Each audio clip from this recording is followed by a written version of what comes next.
You don't have a porn problem, you have a self deception problem. And if you keep lying to yourself, then you will still be addicted 5 years from now.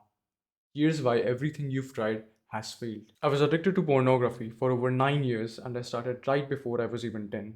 I haven't used it for roughly 1.5 years, and everything I used to try before this thing failed.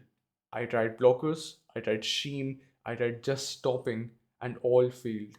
Why? Because I was fighting the symptom and not the disease, the fear of facing life raw. These blockers, willpower, anything works because we let it work. We choose to allow it and we hold the power in this regard. You choose porn because you see value in it due to brainwashings in your mind. All it took for me to stop and break a 9 year struggle was a simple 3 step protocol. The 3 step dominant method, which is first step is detach. You can blame your current situation on the demon in your head or dopamine or delta force B or any other crap. But think this. You're in the middle of gooning and someone breaks the door down, starts firing, drop the phone or you die or some crap. You will drop it. Why? Why will you do that? Did he leave you no choice? Of course not. There's nothing stopping you from not dropping the phone, from continuing to goon, from just ignoring him. There will be consequences yet, but there is a choice. A forced choice in this context, but still, nobody or nothing is forcing you to use it right now. This is what you're trying to do with willpower or blockers. You try to make your brain have a forced or coerced choice, and of course, when you do, it doesn't like it. You're probably thinking, but I don't want it, it's bad for me, why do I continue to do it? And that is true. But for an experiment, close your eyes for a second.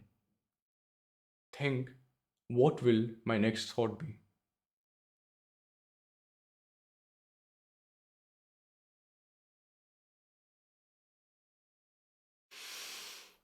You probably had a thought. Maybe you started counting. Maybe it was some idea or something else entirely. But was it you? No, you weren't the one thinking. You weren't the one who had the thought. You are the consciousness who chooses whether they embrace the thought or not.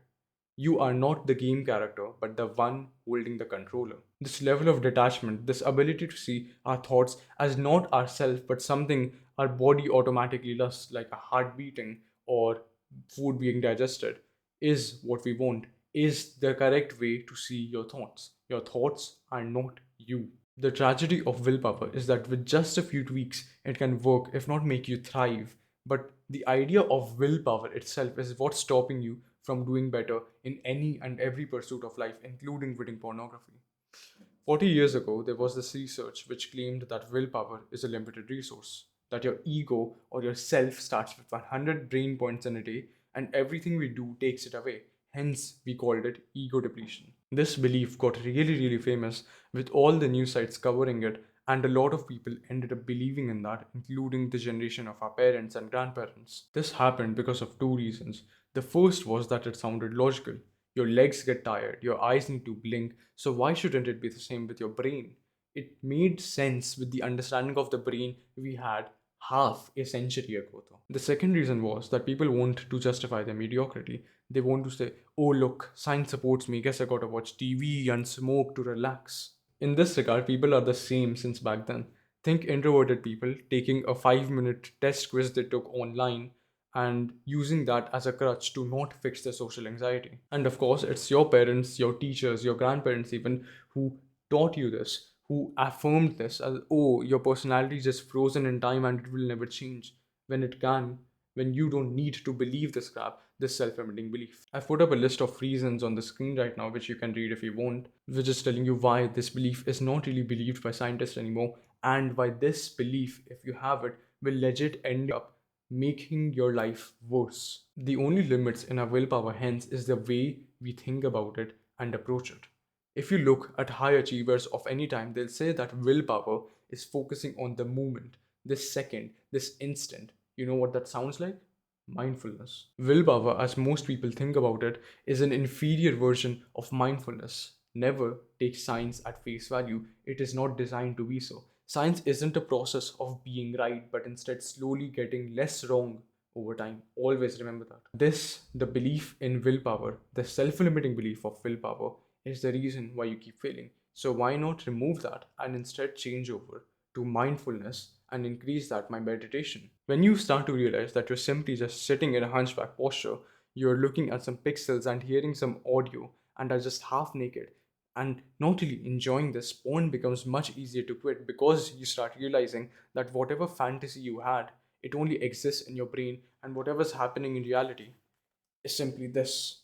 By the gods, so addicting, bro. You don't watch pornography because you're weak. You watch because on some level you want to fail. It's an excuse to avoid harder work or becoming who you're truly meant to be, to stay where you are, to stay and conform and be stagnant. And until you admit that, you will just keep relapsing and failing because you don't see the reason behind the failure. There are always excuses. There will always be something like dopamine ramps or delta force B or your brain getting turned into mush or some crap, but it doesn't matter. You know what happens if you don't change. You know where weakness leads to no matter how much you suppress it. The door to freedom is here. Walk through it or stay small. Link in description below. It's about fucking time you start to break free. Anyways, the second step in the three-step method is defang. What we need to do after seeing these beliefs with mindfulness is start questioning them and stop acting on them. Stop imagining yourself as someone scared shitless in the trenches but a general instead. Guess what though? The three parts of our brain, which is the human or the logical brain, the mammal or the emotional brain, and the reptile or the survival brain, all of them are convinced of the benefits of pornography. And it's very hard to be detached when you still see something positive in porn. To actually make this happen, to actually move on and go to better things in your life, we need to convince all of these sides of ourselves that porn offers us no advantage and is only a negative thing. The logical brain by far is the easiest to convince here. The self-limiting beliefs that you will deal with here is crap like it makes me more social, more focused, blah, blah, blah, which all of it is not true. For example, just these two, right? Porn increases your cortisol, which is literally the stress hormone. It decreases your gray matter, which is responsible for mindfulness, and all of these things end up making you less focused, less social, etc. So start to slowly break these self-limiting beliefs down and thinking that it will be easy because it actually will be. All of the clients that I've helped have practically done this step by themselves with minimal requirement from me because all it takes is like a Google search or ChatGPT open and to ask it whether pornography actually increases your concentration or no. It just fucking continues to give you a little bit of boost and then it takes away more than you actually want. The emotional brain, on the other hand, can take some work, and I don't think a therapist will solve it. For example, let's say that you're fat and you go to a therapist because you feel bad. The therapist will say, "Oh no, you're alright just the way you are. Start writing three things about gratitude and you will feel way better."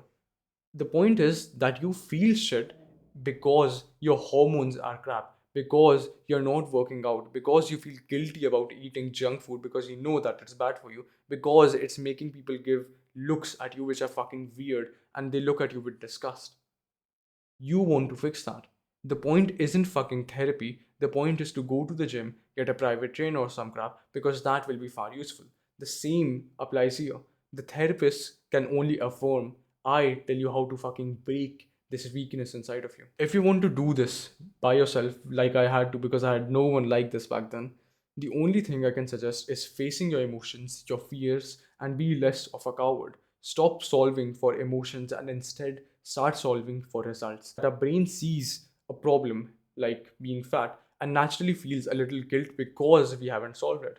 Most people would fix it and move on. But what you end up doing is trying to solve the guilt itself by numbing it and repressing it for pornography or any other thing rather than solving the actual problem, the crux. Start facing your emotions, start trying to solve problems and gain some momentum. It could be as simple as making your bed and then fixing your room, cleaning your room, and then doing your homework in a relatively easy subject, then in a little bit harder one, etc., etc., etc. And as said before, willpower is an unlimited resource. Fucking start acting like it. And the last one that we have to convince is our reptile brain, which is our fight or flight system, our desire to run away, our fear, etc. The best way to control this is via being more mindful. The thing is that a stress system is only evolved for highly stressful situations like running away from an animal or being in a fight or something like that. It's not evolved for modernity where you are constantly dealing with little stressors rather than one big stressor. So what you need to do is actually catch yourself again by being mindful. You start to see these problems, see these self-limiting beliefs, and actually question yourself if what is causing you stress is actually something life threatening. If it's not, then you can stress less on it and hence be more productive and actually proceed to solve it. The last step of the 3 step dominate plan is to actually start dominating. This means actually applying your knowledge to things like pornography, starting to be more mindful, get more consistent in the gym, or eat less junk food, and overall just becoming superior. For one thing, I can suggest that you start increasing your stress tolerance by cardio, journaling, etc., because you will be able to do more things then. But the cutting of self limiting beliefs by far is the thing that you should focus the most on, as that is the hardest and the most yielding part. Because the thing is that self limiting beliefs are unique for every single one of us. Sure, there's low self esteem or something like that, but the way it manifests, why it manifests, how can you remove it, what actually courage means to you, etc., are all things that we have to define ourselves and actually make progress on that. If you want to make that process faster, quicker, and overall come out stronger rather than constantly struggling, then join my private coaching, link in description below. I've helped people break these self-limiting beliefs, these chains of modernity, and become national golfers, top students who get A stars and nines in their GCSEs, and guys like you in general break the slavery in less than 30 days and actually start becoming their true selves. I'll be increasing the price in a while too. If you're actually ready to quit, apply now. Everyone else will still be here in the same fucking spot, making the same fucking excuses like weaklings, whilst you will be ahead, actually focusing on purpose, actually focusing on something which matters to you. I hope you found this video helpful, and cheers.